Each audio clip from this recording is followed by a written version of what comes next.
मित्रांनो, श्रावण सोमवार निमित्ताने आज आपण श्रवण करणार आहोत श्रावण सोमवार शिवामुठीची कथा. आटपाट नगर होते. तिथे एक राजा होता. त्या राजाला 4 सुना होत्या.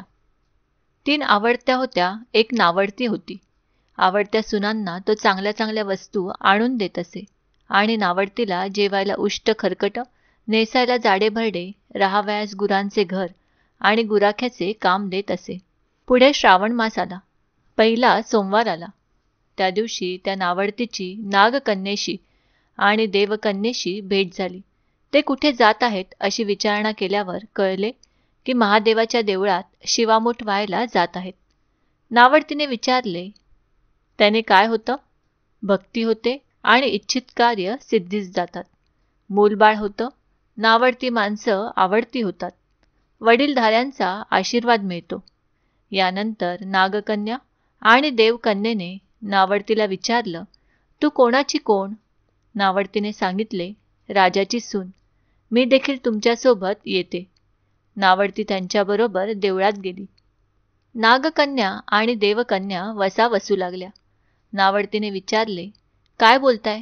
तेव्हा त्यांनी सांगितलं, शिवामुठीचा वसा वसतो आहोत. या वसाला नेमकं काय करावं? मूठची मूठ तांदूळ घ्यावे, शिवराई सुपारी घ्यावी, गंध फूल घ्यावे, 2 बेलाची पाने घ्यावी, मनोभावे पूजा करावी, हाती तांदूळ घ्यावे आणि म्हणावे, शिवा शिवा महादेवा, माझी शिवामूठ ईश्वरा देवा, सासू सासऱ्या, दिरा भावा, ननंदा जावा, भ्रतरा, नावडती आहे ती, आवडती कर रे देवा, असे म्हणून तांदूळ वाहावेत. संध्याकाळपर्यंत उपवास नाही निभवला तर दूध प्यावे.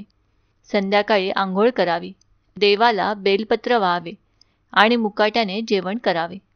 हा वसा 5 वर्ष करावा. पहिल्या सोमवारी तांदूळ, दुसऱ्या सोमवारी तीळ, तिसऱ्या सोमवारी मूग, चौथ्या सोमवारी जव आणि 5व्या सोमवारी सातू शिवमुठीकरिता घ्यावे. पहिल्या सोमवारी सगळं साहित्य नागकन्या आणि देवकन्येने दिले आणि दुसऱ्या सोमवारी नावडतीस घरून आणायला सांगितले. त्या दिवशी तिने मनोभावे पूजा केली. संपूर्ण दिवस उपवास केला. जावा ननंदांनी उष्टमाष्ट पान दिलं. ते तिने गाईला घातलं.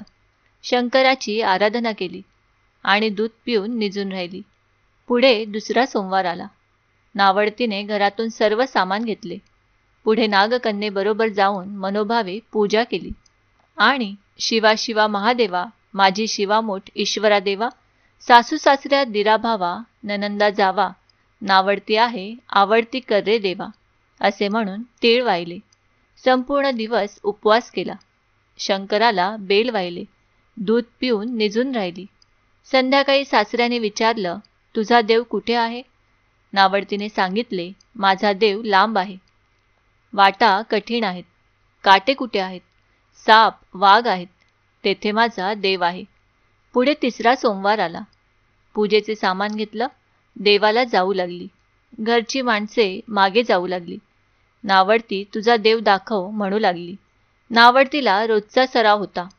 तिला काही वाटलं नाही. परंतु सर्वांना पुष्कळ काटे कुटे लागले. नावडतीची दया आली. आजपर्यंत रानात कशी येत असेल कोण जाणे. नावडतीला चिंता पडली. देवाला प्रार्थना केली. देवाला तिची करुणा आली. नागकन्या देवकन्यासह वर्तमान देऊळ सुवर्णाचं झालं. रत्नजडिताचे खांब झाले. सगळ्यांनी देवाचे दर्शन घेतले. नावडती पूजा करू लागली. गंधफूल वाहू लागली. नंतर शिवामूठ घेऊन, शिवा शिवा महादेवा, माझी शिवामूठ ईश्वरा देवा, सासू सासऱ्या, दिरा भावा, ननंदा जावा, नावडती आहे, आवडती कर रे देवा, असे म्हणून शिवाला वाहिली. राजाला मोठा आनंद झाला. नावडतीवर प्रेम वाढले. दागिने घालायला दिले. खुंटीवर पागोटं ठेवून तळे पाहायला गेले. नावडतीची पूजा झाली. पूजा झाल्यावर सर्व बाहेर आले. राजा परत आला. माझं पागोटं देवळी राहिली, घेऊन येतो म्हणाला. देवळाजवळ आला. देऊळ अदृश्य झालेले होते. तेथे एक लहान देऊळ होते आणि एक पिंड होती. त्यावर नावडतीने केलेली पूजा होती. जवळ खुंटीवर पागोटं होतं. ते घेऊन ते बाहेर आले. सुनेला विचारू लागले, हे असं कसं झालं?